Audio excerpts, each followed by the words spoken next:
nuevos nombramientos, algunos descubren el hilo negro y otros pues parece que andan en pre-campaña, pero pues ni tanto porque pues la gente no sabe ni dónde andan. Así está otra semana más de las pre-campañas donde la gente coincide, no hay contenido, los candidatos pues solamente son eso, candidatos que, aunque usted no lo crea, lo peor no empieza todavía, porque todavía falta que formalmente comiencen las campañas, ya que estén definidos los candidatos, y ahí sí que Dios nos agarre confesados. Esto es Reporte Nivel 1.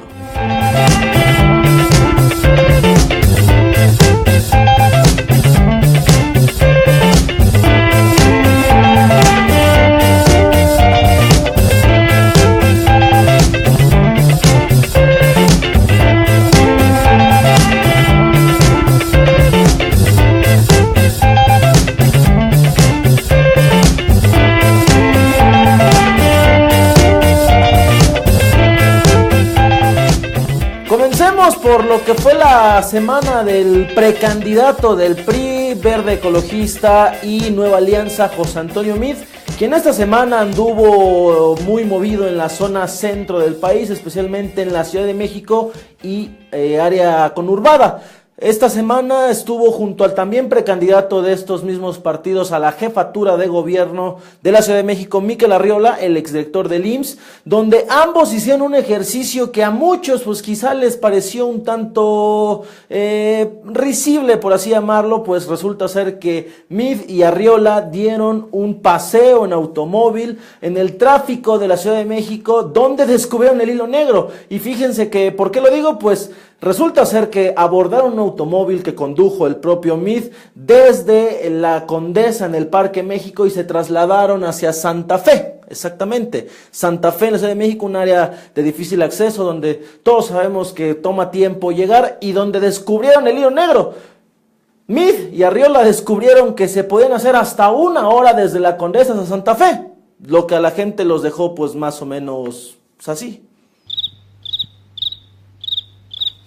Exactamente, descubrieron el hilo negro y resulta ser que pues la gente en redes sociales lo tomó un poco a burla, como el propio precandidato tomó con humor el hecho de que esta misma semana también se confundiera al decir durante un discurso ante la militancia de Nueva Alianza el famoso resolvido. Más tarde él publicó un tuit donde hacía planas para corregir que se dice resuelto y no resolvido. Pues bueno, de esta misma forma la gente en redes sociales tomó el ejercicio que realizó junto a Mikel Arriola, con quien también estuvo por la construcción del nuevo aeropuerto de la Ciudad de México. ¿Y qué pasó aquí? Pues ahí ambos realizaron un recorrido donde hablaron con la gente que está trabajando aquí en el Valle de allá en el Valle de Texcoco, mejor dicho, y donde enarbolaron los beneficios de esta magna obra del gobierno federal y desde luego donde explicaron todos los beneficios que trae y obviamente tirándole una pequeña patada debajo de la mesa a López Obrador, quien en reiteradas ocasiones ha dicho que en caso de ganar la presidencia el próximo 1 de julio, pues él cancelaría esta obra que ha calificado entre otras cosas como faraónica. Meade y Arriola hablaron de que esta construcción ha generado hasta el momento 40,000 empleos directos y obviamente todas las bondades que ya han repetido en otras ocasiones. Esto fue lo más relevante de Meade y también de Arriola, quien anduvo ahí junto con él y quienes, repetimos, descubrieron el hilo negro, aunque pues habría estado mejor pues que hubieran hecho un recorrido, no sé, quizá desde Valle de Chalco hasta el Santa Fe, que es un recorrido que mucha gente realiza y que obviamente pues tienen que atravesar toda la ciudad y que puede llegar a ser más pesado que 1 hora en automóvil desde la Condesa hasta Santa Fe. Ahí queda la anécdota de este ejercicio que pues muchos lo tomaron con humor y que insisten en que descubrieron algo que todos los días se sufre en la Ciudad de México.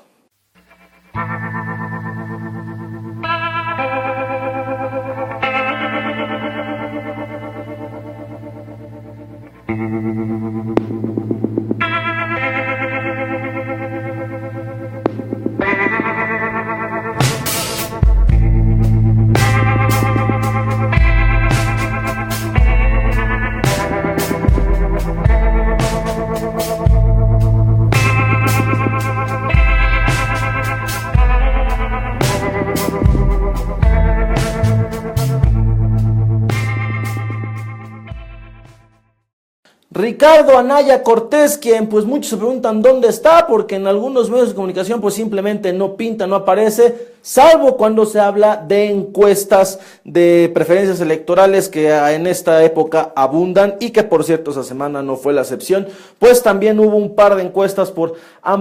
dos medios de comunicación, una fue del Universal y otra fue del Heraldo de México. En la primera, Ricardo Anaya aparece en segundo lugar, apenas unos cuantos puntos detrás de Andrés Manuel López Obrador, y en la segunda, la del Heraldo, aparece rezagado hasta el tercer puesto, pero en esta cabe destacar el gran ganador no es López Obrador, sino los indecisos. ¿A qué se refiere el Heraldo con esta situación de indecisos? Pues resulta ser que los indecisos son aquellos que en este momento del año, en febrero de 2018, ya febrero de 2018, no han fijado su postura ni han decidido por quién van a votar. Quizá usted y yo somos parte de esa estadística, pero llama la atención que es la primera de todo este vendaval de sondeos electorales que abundan en estos tiempos previos a la presidencial del 1 de julio, es la primera que coloca al sector indeciso como primer lugar. Obviamente, Ricardo Anaya pues reaccionó a esto y lo tomó como un pretexto para decir que el PRI está desfondado, obviamente tomando como referencia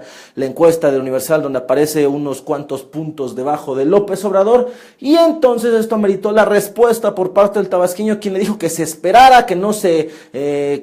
apresurara a emitir juicios. Pues dijo Anaya que la carrera por la presidencia sería solamente entre él y López Obrador, lo que en un mitin Obrador dijo que no era cierto, pues según sus números, como siempre, para variar, él tenía un dato distinto, donde aseguraba que la independiente Margarita Zavala aparecía en segundo lugar, por lo que pidió no se le diera por muerta, no se le diera por descontada, aunque coincidió en un hecho, el hecho de que el PRI no levanta, el hecho de que el PRI aparece en tercer lugar, aunque como platicamos la semana pasada mis compañeros Jorge Blancas y Tonatiuh Medina, las encuestas son solamente una fotografía del momento, aunque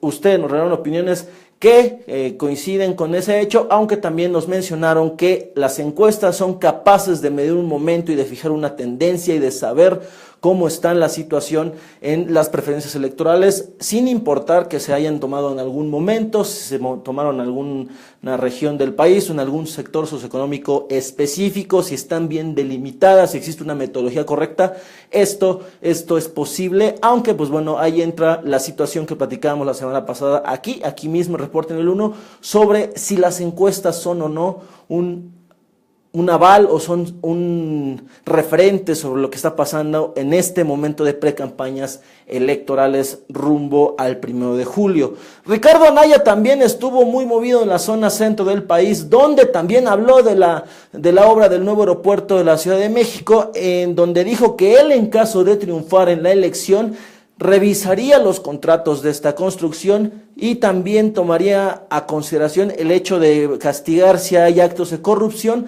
pero niega totalmente cancelar esta obra, donde también le mete por ahí una patada al tabasqueño López Obrador, quien insiste en cancelarlo en caso de ganar. Esto fue lo más relevante con Ricardo Anaya en esta semana, una semana más de pre-campaña.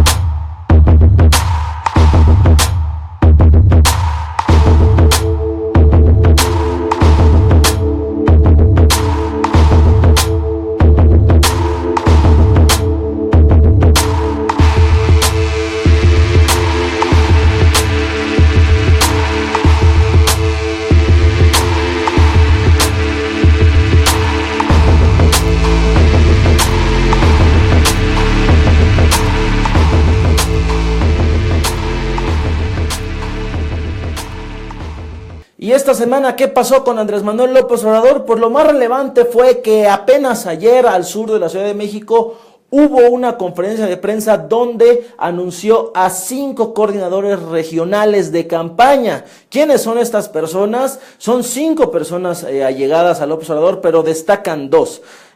López Obrador anunció que Marcelo Ebrard Casaubon, sí, el ex jefe de gobierno de la Ciudad de México, Ricardo Monreal Ávila, el exdelegado en Cuauhtémoc y ex contendiente por la candidatura de Morena a la jefatura de gobierno y quien perdiera ante Claudia Sheinbaum,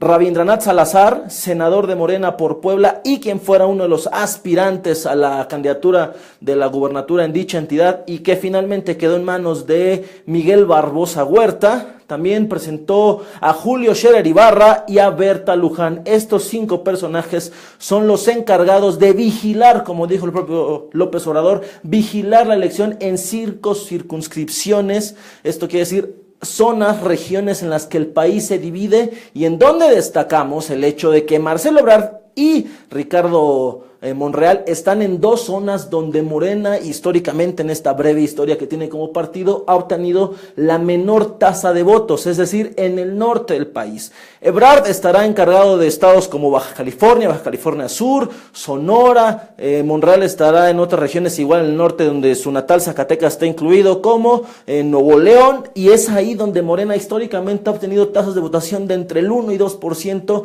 superado ampliamente por partidos como el PRI, el PAN y hasta Movimiento Ciudadano. Ahí en estas regiones donde es más baja la incidencia de voto para Morena, según los antecedentes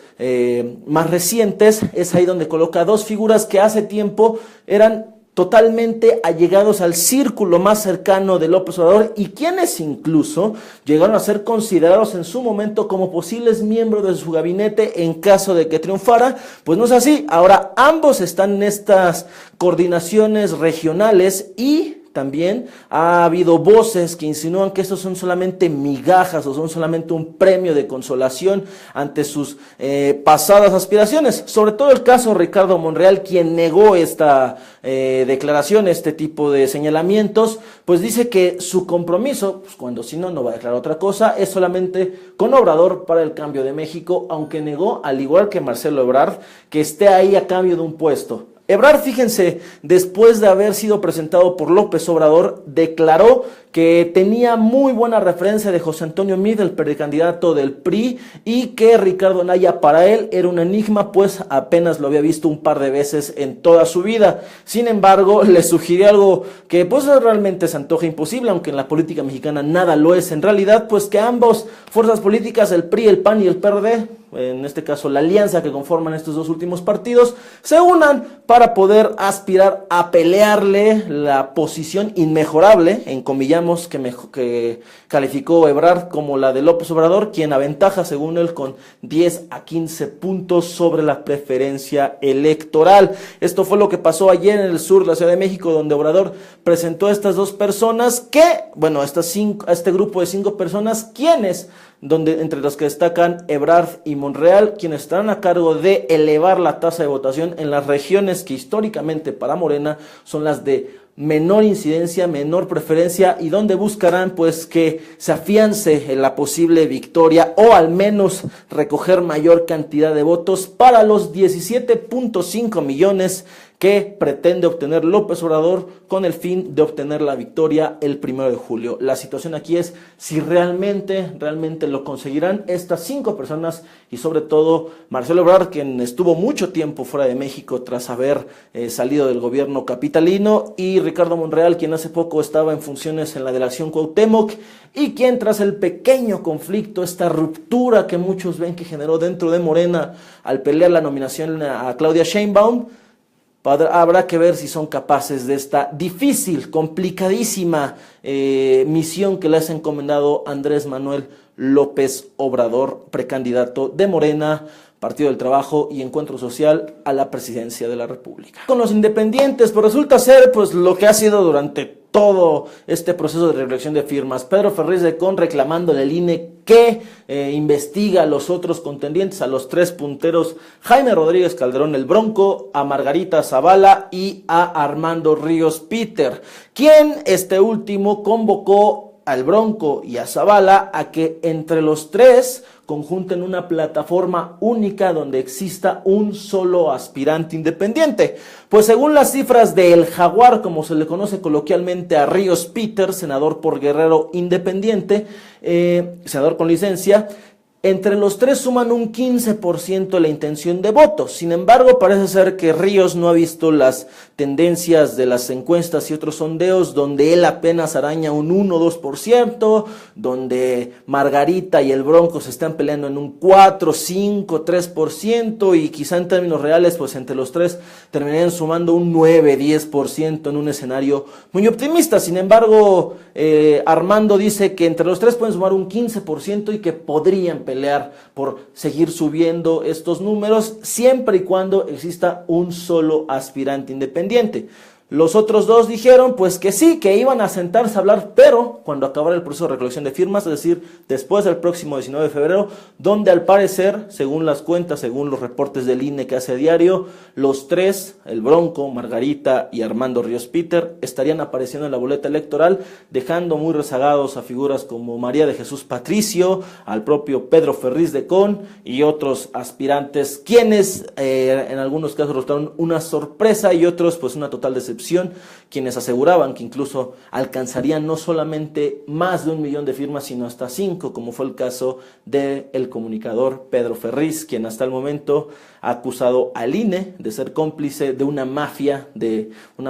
truqueada, una mafia que vende firmas, datos electorales para que los tres punteros aparezcan ahí en la boleta el próximo 1 de julio.